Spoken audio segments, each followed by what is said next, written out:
IT job కోసం try చేస్తున్నారా? Coding tutor లో ట్రైనింగ్ తో పాటు stipend and 100% job guarantee. Hello guys, welcome to Suman TV. నేను మీ నందు. ప్రస్తుతం మనతో పాటు స్టూడియోలో సీనియర్ అనలిస్ట్ కృష్ణకుమారి గారు ఉన్నారు. నమస్తే అమ్మ, ఎలా ఉన్నారు? అమ్మ, ఒకప్పుడు ఓల్డ్ ఈజ్ గోల్డ్ అంటూ ఉంటారు. పాత ఆచారాలు, పాత పద్ధతులు పాటించాలి అంటారు.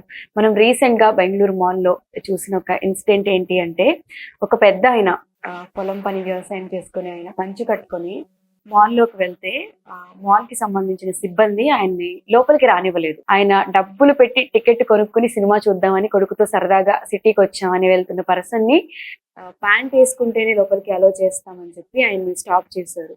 సో మిగతా రైతులంతా కూడా అసలు పంచ కట్టుకుంటే ఎందుకు అలో చేయరని చెప్పి వాళ్ళు కూడా లోపలికి వెళ్ళడం, అదంతా ఇష్యూ అయ్యి ఆ మాల్ ని ఇప్పుడు టెంపరీగా ఒక 7 days సీజ్ చేశారు. అంటే దీన్ని అసలు మనం ఎలా చూడొచ్చు అంటారు? అంటే ఆడవాళ్ళు చీరలు కట్టుకున్నా కూడా ఏంటి వాళ్ళు మీరు చీర కట్టుకున్నారు అంటే ఇది మన సంస్కృతి సంప్రదాయం కదా, అంటే దీన్ని ఒక స్పెషల్ గా ఎందుకు ట్రీట్ చేస్తున్నారు? నన్ను బాగా బాధించింది, ఆలోచింపజేసింది మటుకు బెంగళూరు రైతు ఇన్సిడెంట్. ఎందుకంటే ఎవరైనా సరే, కొంతమంది కొన్ని తరాలు ముందుగా చదువుకుని బాగా ముందుకెళ్ళిపోయాము అనుకునే వాళ్ళకి అసలు పంచి అంటే ఏంటో వాళ్ళ కుటుంబంలో వాళ్ళు కట్టుకున్నారో లేదో తెలియని పరిస్థితి ఉండొచ్చు. కానీ ఏ మనిషికైనా మొదటి మూలం వ్యవసాయమే. వ్యవసాయం చేసేవాళ్ళు పంచే కట్టుకుంటారు. ఇప్పుడు వ్యవసాయాలు చేసేవాళ్ళు ప్యాంట్ షర్ట్లు వేసుకుంటున్నారు, అది వేరే విషయం. కానీ మన దేశానికి, మనది వ్యవసాయ ఆధారిత దేశం. ఈ రోజుకి ఎన్ని వచ్చినా సరే మనకు వ్యవసాయమే మన ప్రధాన వృత్తి మన దేశంలో. అలాంటప్పుడు ప్రతి కుటుంబము ఒక జనరేషను, 2 జనరేషన్లు, 3 జనరేషన్లు, లేదంటే కొంతమంది 10 జనరేషన్లు, ఎక్కడికన్నా వెళ్ళండి ప్యాంట్ షర్ట్ వేసుకున్న మూలాలు దొరకవు, పంచగట్టుకున్న మూలాలే దొరుకుతాయి. ఇది కఠిన వాస్తవం, ఎవరికి ఇష్టం ఉన్నా ఎవరికి ఇష్టం లేకపోయినా. అసలు ఒకటి, పుస్తకం అట్టను చూసి పుస్తకాన్ని అంచనా వేయకూడదని ఎలా అంటారో, వేసుకున్న బట్టల్ని బట్టి ఆ మనుషుల్ని అంచనా వేయకూడదని ఎలా అంటారో, ఇప్పుడు ఆ రైతుకి ఆయనకి నచ్చిన బట్టలు వేసుకునే హక్కు ఉంది. కానీ దురదృష్టవశాత్తు ఒక గత 10 సంవత్సరాలుగా మన దేశంలో మీరు ఈ బట్టలే వేసుకోవాలి, మీరు ఈ తిండే తినాలి, మీరు ఇలాగే మాట్లాడాలి, మీరు ఇలాగే ఉండాలి అనే ఒక నిర్బంధం ఎక్కువైంది. దానికి తోడు ఈ మాల్స్ అనగానే అవేవో పైనుంచి దిగి వచ్చినాయి అన్నట్లు ఆ మాల్స్ లోకి వెళ్ళే వాళ్ళందరూ ఏదో లోకంలో నుంచి ఈ లోకంలోకి వచ్చిన ఒక స్పెషల్ పీపుల్ గా ఎవరికి వాళ్ళు ఫీల్ అవుతున్నారు. వెళ్ళే వాళ్ళు ఫీల్ అవుతున్నారు, మాల్స్ వాళ్ళు ఫీల్ అవుతున్నారు. కనీసం ఒక చోటకి వెళ్తే మంచినీళ్ళు దొరకని పరిస్థితి, మంచినీళ్ళు కొనుక్కోవాలి.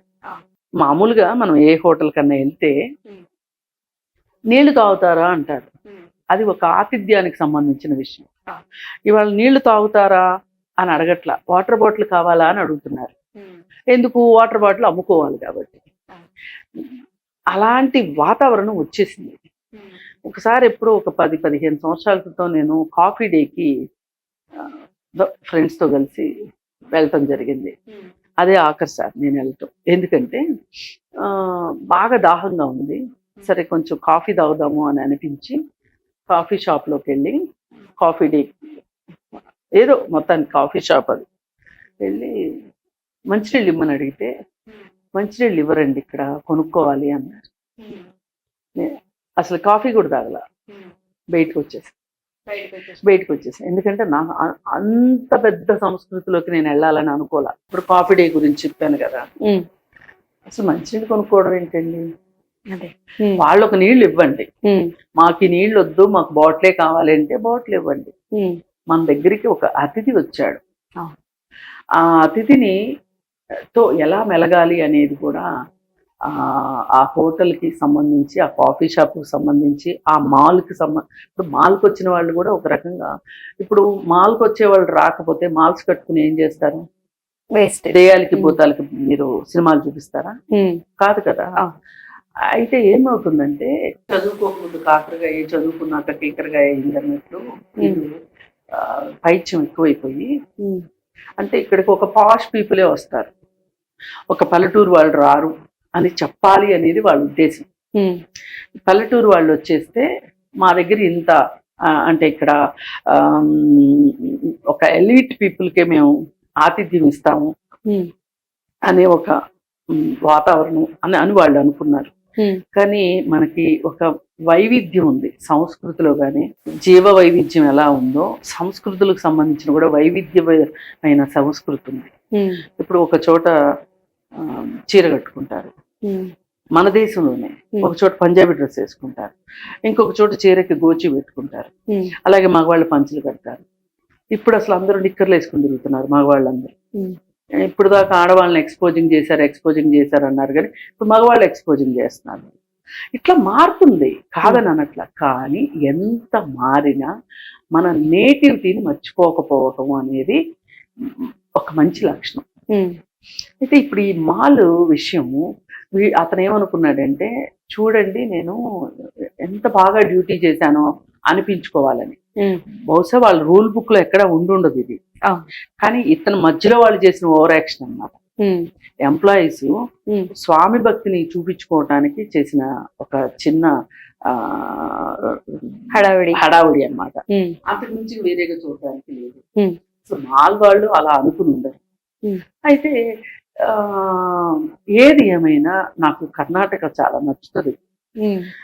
నందిని మిల్క్ పేరు మారుస్తున్నాము అంటే హిందీలోనే రాయాలి అని అంటే, వాళ్ళు అసలు మేము హిందీలో పేరు కావాలన్న వాళ్ళకి మేము పాలము అన్నమాట. It's a great thing. అలాగే భాష విషయంలో కూడా కన్నడ రచయితలకు ఉన్నంత పట్టింపు, వాళ్ళకున్నంత వాళ్ళ మూలాల్లోకి వెళ్ళి రచనలు చేసే విధానం కావచ్చు, ఏదైనా సరే కన్నడ వాళ్ళు చాలా విభిన్నంగా ఉంటాయి. ఇప్పుడు మనకి జాతీయ పురస్కారాలు కూడా కన్నడలోనే చాలా ఉంటాయి. భాషకి సంబంధించిన ఒక ఇష్టం, వాళ్ళకి మక్కువ. నువ్వు ఒక చిరిగిన చొక్కా అయినా వేసుకో, ఒక పుస్తకం కొనుక్కో అని తెలుగులో ఒక ఆయన అన్నారు. కానీ ఇక్కడ ఎవరు ఆ మాట వినరు.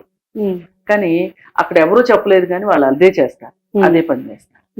ఇప్పుడు వైవిధ్యభరితమైన విభిన్నమైన కథాంశాలతో కథలు రావటం కావచ్చు, కన్నడలోనే చూస్తాం మనం.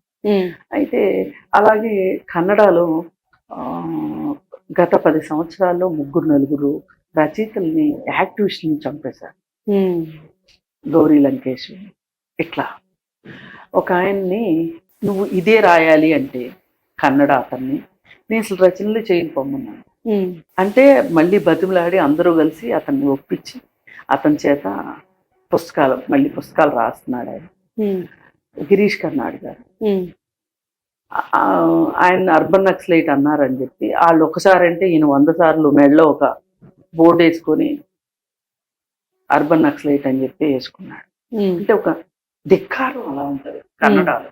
అంటే అన్ని చోట్ల ఉంటది, ఉండదని కాదు, అక్కడ ఇంకొంచెం ఎక్కువ పాల్గొంటుంది.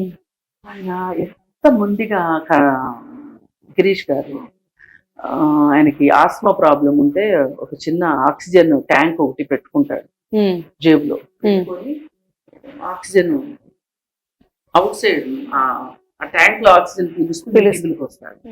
అలాగే ప్రకాష్ రాజ్ కూడా ఎంత మొండిగా ఉంటాడో మనకు తెలిసిందే. అయితే ఇలాంటి ఆ నేలలోనే ఒక ధిక్కారస్వరం, వాళ్ళు నిర్బంధాన్ని ఒప్పుకోరు. అందుకే గబగబా రైతులు వచ్చారు.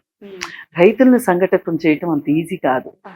రైతే రాజు, రైతే వెన్నుముక లాంటి వాడు అని అంటూ అన్నీ అనడం కరెక్టే, కానీ రైతులకి వాళ్ళు వాళ్ళ పొలాల్లో పనులు చేసుకుంటూ ఉంటారు, స్కాటర్డ్ గా ఉంటారు. వాళ్ళందరూ ఒక చోటకు చేరటం అనేది కష్టమైన పని. కానీ ఇప్పుడు టెక్నాలజీ వచ్చింది కదా, ఒక్క పిలిపిస్తే అందరూ వచ్చేసారు. ఇది చాలా గొప్ప విషయం. ఈ గొప్ప విషయాన్ని తలొగ్గి ఇది పార్లమెంట్ లో కూడా ఒక చర్చకి దారి తీసి ఆ మాల్ని ఒక 7 రోజులు మూసేశారు అంటే ఇది ఒక గుణపాఠం. అంటే ఇది చరిత్రలో నిలిచిపోతుంది. అది జరిగింది. మామూలుగా అతన్ని ఎలో చేశారనుకోండి, ఇంత స్టోరీ జరిగేది కాదు. పైగా మాల్స్ గురించి మనము ఎన్నైనా చెప్పచ్చు. మాల్స్ యొక్క దుర్మార్గాలు దురాఘాతాలు చెప్పాలి అంటే అక్కడ ఇంత పాప్కార్న్ ఎంత ఖరీదో తెలుసు, అవును. వాటర్ బాటిల్స్ డబుల్ కాస్ట్ మొత్తం. అన్ని డబుల్ కాస్ట్. మనకి చట్టం ఏం చెప్తుందంటే ఎంఆర్పి కన్నా గనక రేట్ ఎక్కువ అడిగితే గనక మీరు కంప్లైంట్ చెయ్యండి అని చెప్పి ఐమాక్స్ లో కావచ్చు ఇక్కడ అన్ని చోట్ల అది ఉంది.